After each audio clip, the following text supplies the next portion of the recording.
so it's Jay, and today I am here to speak with you about my recent library haul I made a short of. I guess you're wondering what happened to those books. Spoiler alert, I don't think I read any of those books. I was in a Black History Month mood, so I picked up a bunch of authors that fit the description, and I just wasn't interested in reading any of the books.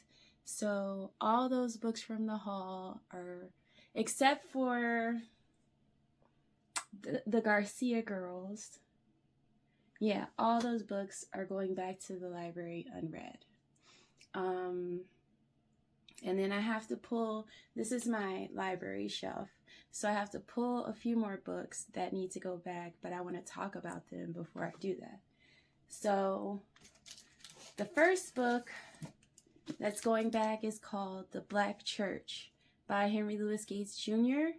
I got this far, about halfway through, and decided to DNF. It's just not what I want to spend my time reading personally. If I was going to take a look at the church, I would want a more critical review, something that wasn't just glazing. Church glazing. I mean, I didn't make it to the chapters about Malcolm X and sex and religion and hip hop. There were a couple of topics that were interesting. Maybe I should have not chose to read the book from like front to back. Maybe I should have went in sections. But yeah, that's what happened. So this one is being returned DNF. All right, so book number 2 that's going back to the library is Native Son by Richard Rice. No worries, I have not finished this book, but I did buy my own copy.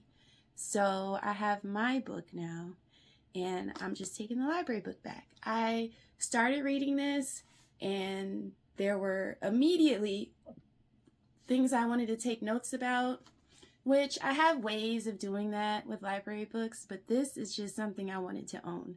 So that's what I did. I bought the copy. And this book needs to go back. Sky Full of Elephants. This was a book I read for a book club I'm in. And I'm glad I was part of a book club, because this would have been frustrating to read and not have anyone to talk to about it. In this book, there is a event that happens, and basically all of the white people walk into the nearest body of water, drowning themselves. And the story is about how the people who don't drown themselves get on with life after that happens. And it had some elements like an unlikable protagonist, some science fiction. There were some plot holes I wasn't a fan of. That the ending was very open, and it wasn't open in a way that I like. It was almost like the author, he could have added some pages onto this maybe and finished this story properly.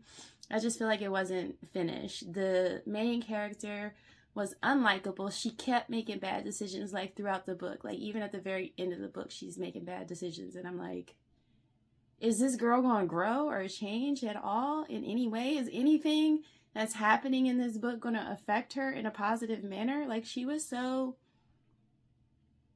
upset she didn't have white people to aspire towards anymore. Like, it was devastating for her to be in this world without white folks. So I thought it was really simple in its explanation.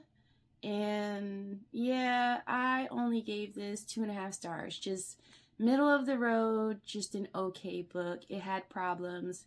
It had some triumphs, but it's just not something I was falling all over myself to be reading or be really happy about reading. And then I need to take back The Truth of the Eleke Loved this book. This is the second book in the Forever Desert series by Moses Ose Otomi. And we follow Osi. Is that his name? I think his name is Osi.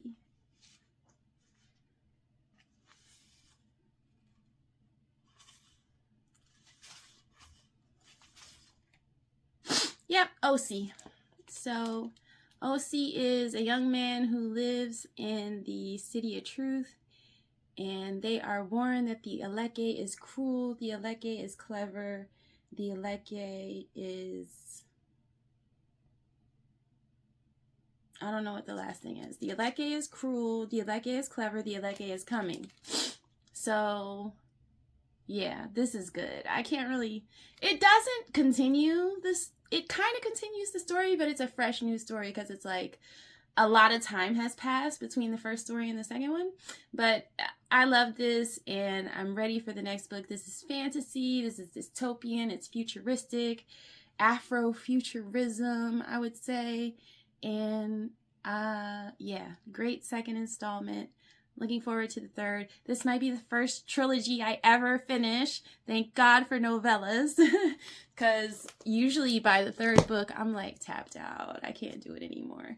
No matter how much I'm into this story, too. I really be wanting to finish these stories. But then I get to book 3 and I'm like, can you just put it in my head, please? I don't want to read no more. So, which is interesting because I'll start reading another book, but just reading the same story about the same characters is a bit much for me. I don't know if that's my jam. Okay, so that leaves these books, which out of what's left, we got Pedro Paramo. This is the author and book that apparently inspired Gabriel Garcia Marquez to write 100 Years of Solitude, which is one of my favorite books, so I'm definitely holding on to this one because I want to get to it. But it's a library book, so I got to put it on my list soon. We got the third installment of the Forever Desert series, which is The Memory of the Ogisi. So going to be reading this. We got that original Library Hall book, How the Garcia Girls Lost Their Accents. What's cool about this book is it's from a section in my library where you don't have to check them out and check them in like a timely manner. You can take your time reading these. So I'm going to let this one hang out on my shelf for a little bit. I don't have to rush to get to this. Then we have Freshwater by Akweke Emeze. And I had known nothing about this author. I am just, lots of people have recommended their work to me, not to me, in their videos. I get so like, yeah, somebody recommended this book to me, and it's just like a YouTube video I watched, so take that with a grain of salt. But Akweke Emeze is considered a very good author by a lot of people whose book taste I respect. So I picked up Freshwater because it was on the shelf at the library, and maybe I'll get to it. I don't know, though. I'm feeling like I'm not going to get to this. I'm not especially compelled to read this book. I hate synopses. I feel like they reveal too much most of the time. And yeah, I don't know. I don't know if I'm going to get to this, but I want to. Then we have the 2 big books.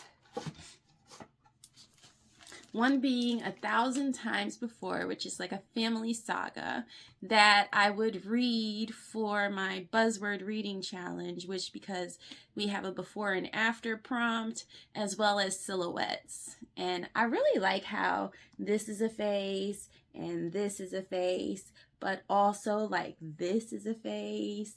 And then you've got like another, like a big face. I don't know. There's like all these faces on here, so that's cool. And then we got Attic Child.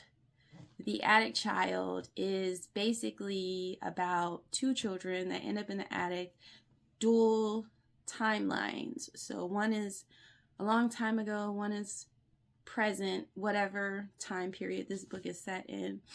And it's a story of abuse, of exploitation and I don't know. It's like another family saga. These children are related that are separated across time. So those are the library books.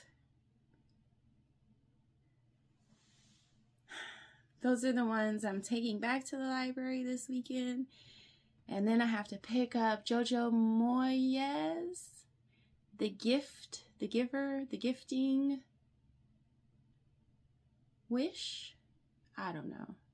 Some book I requested to be part of my reading challenge for, I don't know which reading challenge it's for, but the prompt is to read a book that's based in the city or country you were born in. So since I'm born in the United States, almost everything I read is based in my country. So I tried to find something from the state of Kentucky where I was born. And Jojo Moyes, her book is set in Kentucky. So that's why I have that one to pick up. So those are my books right now. Library books going back. Sorry about that haul, you guys. I do that all the time, but you know what? It's good for the library to just go in there and check out some books. Who knows if you read them or not? Nobody knows, but it keeps your library funded because it keeps those circulation numbers up. So I'm doing my part, even if I'm not reading the books. Oh, and another book I had to take back because I bought a copy was King of Ashes, but I did that already. I don't know why I just included that one. Sorry. All right, y'all. Let's go to work and have a good day. Bye.